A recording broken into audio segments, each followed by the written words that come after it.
Hi everybody. This is a little bit of a different video. I'm going to be talking about skin cancer and in particular basal cell carcinoma because I've been diagnosed with that on my forehead. I'll show you what it looks like at the moment and explain where I am with that. Okay, so I'll go back to the beginning. It's been a couple of, probably 2 years at least, I'd had a pink mark on my head, and it's hard to remember, you just ignore these things. You have little, especially as you get older, you have little bumps and marks and whatever, and so, so I left it for a while, and I thought, well, it's not going away. And what happened one day was I knocked it with a brush, I think, and it started bleeding. I think that's what I did. I can't even remember. And it was the weekend. I thought, you know what, I think I better see a doctor. But it was a weekend, so I thought, well, I'll go to the pharmacist, let him have a look. And so we drove into the nearest, we live near a very small city.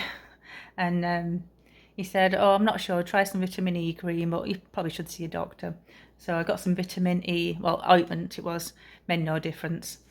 And well, I'll explain what it looked like, and in fact I'll insert a photo. And what it looked like a little dent. It was strange, like a little dent in the middle, and around it was kind of like bumpy, and it was kind of pink and white, so it didn't look nasty, and so that's why I didn't deal with it for a while. And anyway, I did make an appointment to see our family doctor. And then he had a look and he wasn't sure. He didn't mention what he thought it was or anything. He said, I'll make you an appointment with a dermatologist at the hospital there. So I saw the dermatologist, and she didn't, again, they don't make assessments, or she didn't make an assessment right away. She just had a look at it through a special magnifying thing. And then she said, well, we'll take a biopsy. And so she took a biopsy and she took quite a bit out. I had to have some stitches, some proper, not dissolvable ones, because had to go quite deep. So I had about 4 stitches. It didn't really, she numbed it, and it didn't really hurt. So I had that done, and probably a couple of weeks later, I had an appointment to go back. And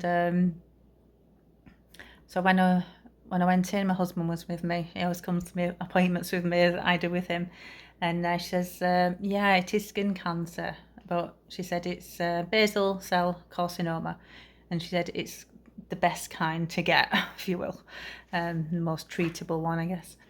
And so she said she wasn't happy that she may have left some in during the biopsy, because she didn't want to take too much in case it was nothing, I guess.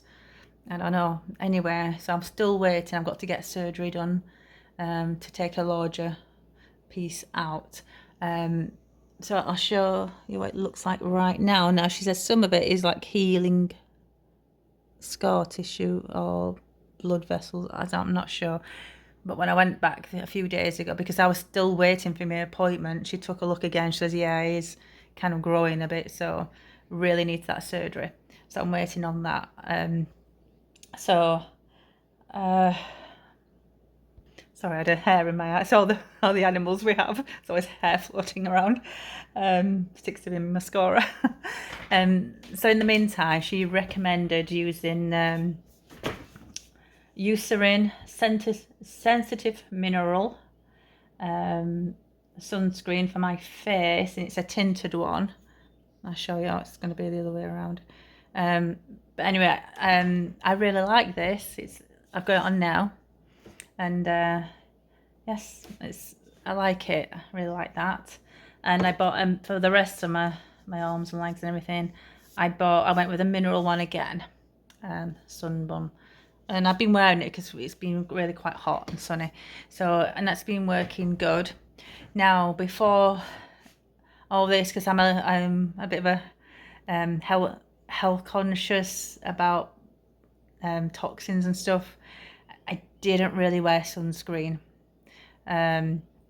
only if it was like really burning.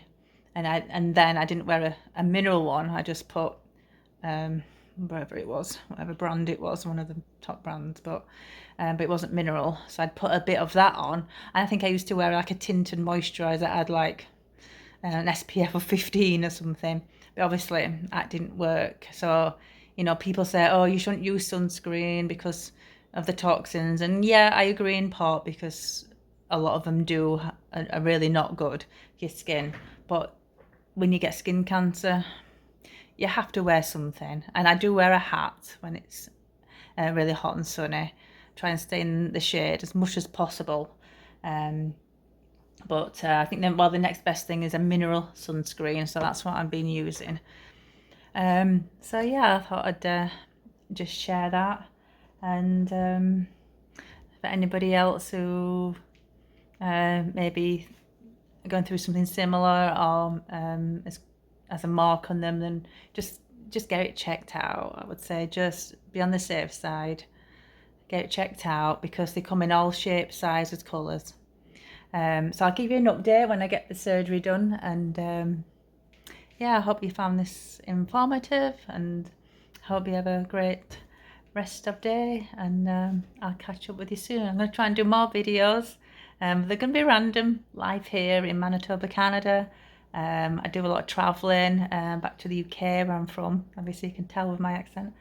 And yeah, just life in general. We're pretty busy here, and we have our little homestead, if you will. With our animals, and I'll do a garden tour next time, I think, and just lots of random things. I'm going to try and keep them quite short, the videos, so you can just dip in and out, and share my faith too. And that's another thing which I should have mentioned. It's important to place your trust in God, and live for Him. We're living in crazy times, and I'm not going to get into this right now in this video, but thank you for watching. And if you like this video, you found it helpful, give me a thumbs up, and subscribe if you think you're going to enjoy what I put up on this channel. So God bless, and I'll talk to you soon. Bye.